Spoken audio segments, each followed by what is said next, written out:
It started with something small. They always say that, don't they? It was just something small. But I remember the moment with perfect clarity, which is ironic, considering everything that came after. I was standing in the hallway of my own home. Sunlight coming through the curtain. I could hear the kettle hissing in the kitchen. And yet, I couldn't remember why I was there. I mean, really couldn't remember. Not just, oh, I forgot why I came here. No, this was different. I didn't recognize the hallway. Didn't recognize the pictures on the wall. Didn't recognize the smell of my own house. Then my wife came around the corner. And for 3 terrifying seconds, I didn't know who she was. My heart was pounding. My vision went blurry. She said, "Are you okay?" And I lied. Yeah, just tired. But inside, something cracked. Because that wasn't tired. That wasn't age. That was something else. And deep down, I knew it. 1. I lost time in places I knew by heart. It began gradually. I'd be walking down the street to the hardware store and halfway there, forget if I was coming from it or going to it. Or I'd take the bus to see my brother, a route I've taken 100 times, and suddenly look out the window like a stranger. Everything felt blurred at the edges, familiar, but not safe, like waking up in a dream you're still trying to finish. I started using the GPS for places I used to walk to blindfolded. And even then, I double-check it like I didn't trust myself. People said, "You're just distracted." But I wasn't distracted. I was disconnected. My world, the streets I knew, the shops, the turns, started to feel like a movie I once watched but couldn't quite place. 2. I couldn't follow simple instructions. One afternoon, I was helping my grandson assemble a model airplane. He handed me the instructions, smiling like this would be fun. It should have been. It used to be. But I stared at the page and felt like I was reading another language. Step 1 was fine. Step 2. I reread 3 times. Step 3. I forgot step 1 entirely. It wasn't hard. It wasn't complex. It was just gone. I pretended to laugh it off. You're the engineer now. But I went to the bathroom and looked at myself in the mirror. And I didn't recognize the man looking back at me, not because of his face. Because of the fear in his eyes. 3. I started inventing memories and believing them. This was the one that scared my wife. We were talking about a trip to the mountains. I told her I remembered seeing a bear on that trip. She blinked. What bear? I described it. I could see it clearly. The trees. The path. The sound. But she swore it never happened. She pulled up photos from that weekend. There was no bear. No mention. No story. Nothing. And I realized I had invented the memory.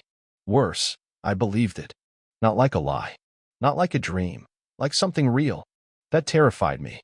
Because if I could believe something that didn't happen, how many other things had I made up? 4. I forgot how to do things I loved. I've been woodworking since I was 2-5. It was always my way to quiet the noise, shape something, sand it, watch it come to life. But one morning, I stood in my garage holding a chisel, staring at a piece of pine. And I couldn't remember how to start. Not just the steps, the why I liked it, what it meant. I looked at my tools like they were someone else's. I closed the door and went back inside. Told my wife I had a headache. But really, my hands didn't forget. My heart did. And that, more than anything, made me feel like I was disappearing. 5. I was afraid to ask questions, so I stopped speaking. At first, I was just quiet. Then I was silent. At dinner, I let others talk. At gatherings, I smiled and nodded. In the grocery store, I waved instead of saying hello. Because every time I opened my mouth, I was afraid I'd say the wrong thing. Forget the word. Forget the point. Forget who I was talking to. So I stopped speaking. And when you stop using language, your brain, it starts to unweave itself. You stop hearing your own voice. And after a while, you wonder if it was ever yours at all. 6. I stopped recognizing myself in the mirror. It happened in the morning. After a shower. I looked into the mirror and paused. There was a man there. Old, wrinkled, tired. And I knew it was me, but I didn't feel like it was me. Not because of the face. Because of the vacancy in the eyes. That's when I understood. I'm still here, but something inside me is walking away. And the worst part, I didn't know how to follow it. That's when I decided to write all of this down. Because if you felt even one of these things, and you brushed it off like I did, you need to hear the truth. It doesn't start with forgetting names. It starts with forgetting who you are when no one's watching. And if that's already happening, I have something I need to tell you. I'll share it with you soon. But first, sit with what I've told you. Because this isn't just about memory. It's about identity. And I almost lost mine completely. The day I forgot my wife's name, even just for a moment, was the day I knew something had to change. I didn't tell her. I couldn't. I carried that shame in silence for weeks. But inside, something cracked open, a quiet, growing fear that I was vanishing piece by piece, and no one could see it happening. I woke up one night around 3 a.m., sweating and gasping, not from a nightmare, but from the emptiness in my head. I didn't know where I was. Not for 30 seconds. Not in a dream. In real life. My own bedroom felt like a hotel room I'd never stayed in before. I touched the nightstand to remind myself it was mine. I opened the drawer and found a pack of old mints and a bookmark from a library I used to visit. That's what grounded me. A bookmark. The next morning, I called my doctor. I didn't even care if I sounded ridiculous anymore. I just said the words, "Something's wrong with my mind." To his credit, he didn't laugh. He asked questions. He ran blood tests, referred me to a neurologist, sent me for brain imaging, memory tests, reflex checks, sleep monitoring. I did them all. And while I waited for results, I started writing things down. Everything.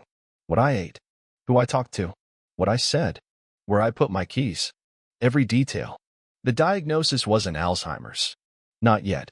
Not even mild cognitive impairment, technically. The words they used were age-related neurodegeneration and accelerated memory processing fatigue. What I heard was this: it's not broken yet, but it's heading there.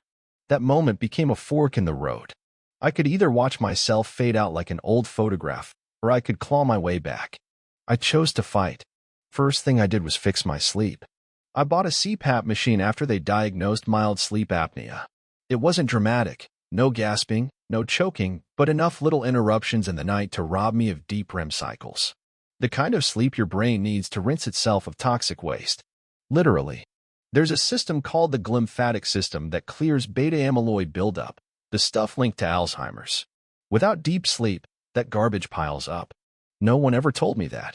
The CPAP was uncomfortable at first, made me feel like Darth Vader. But after 2 weeks, something shifted. I started dreaming again. Not every night, but some nights. And when I woke up, I didn't feel like I was swimming through wet cement. Then I moved. Not houses, my body. Every morning I walked. Just 15, 20 minutes. Around the block. To the mailbox. Past the old church. I waved to people. I listened to the birds. It didn't feel like much at first, but movement did something. It lit up parts of me I thought were gone. After that, I tackled my food. I used to eat what was easy. Toast, microwave dinners, cookies, too much coffee. My daughter sat me down and helped me build a new routine. Oily fish like sardines and salmon. Leafy greens. Berries. Walnuts. Turmeric. Green tea. I added omega-3s, magnesium threonate, and a weird mushroom extract called lion's mane. I didn't expect miracles. I just wanted my mind to stop slipping. What surprised me was how fast it helped. Not days, but within weeks, the fog began to lift. I could remember people's names again. Not always instantly, but they came. I didn't have to fake it as much. But all that? It was surface level. The real battle was inside. I had to speak again. I had to push myself into uncomfortable places. I joined a seniors discussion group at the library. They talked about books, politics, history. I was terrified. First time I went, I didn't say a word. Just listened. Took notes like I was back in school. Second week, I raised my hand. Stumbled over my thoughts. Said something stupid. No one laughed. They nodded. Third week, I led a discussion about a novel I read in high school. I still remember the way I felt when they listened to me speak, not politely, but attentively, like I mattered. From there, I called my old friends again, people I hadn't spoken to in years. Some of them were worse off than me. Some were better. But all of them remembered the old days. And those memories, they came back clearer when I shared them out loud. One night, I told my wife everything. I told her about the memory lapses, the hallucinated bear story, the day I didn't recognize her. She didn't cry. She just held my hand and said, "I know. I've seen it happening. But you're still here." That night, I didn't sleep well. Not because of fear, because of relief. I wasn't alone in this anymore. My grandson visited the next morning. He's 11. Bright kid. He asked me what it's like to be old. I laughed. Then I told him something simple. It's like trying to hold fog in your hands. But you still try. Because inside the fog are the memories that made you. He didn't understand it. Not fully. But one day he will. That was the day I realized. I hadn't lost everything. I had just stopped using it. My mind hadn't quit. It had just gone quiet, waiting for me to show up again. So if you're reading this, if you're over 60 and you've started seeing pieces of yourself disappear, please don't brush it off. Don't say it's normal, because no one tells you this. Your brain doesn't age the way your skin does. It doesn't wrinkle. It waits. And if you don't challenge it, feed it, move it, rest it, speak through it, it gives up. Not because it's weak, because it thinks you've given up first. I almost did, but I didn't. And now, even on my worst days, I know. The parts of me I thought were gone, they were just waiting for me to come back and claim them.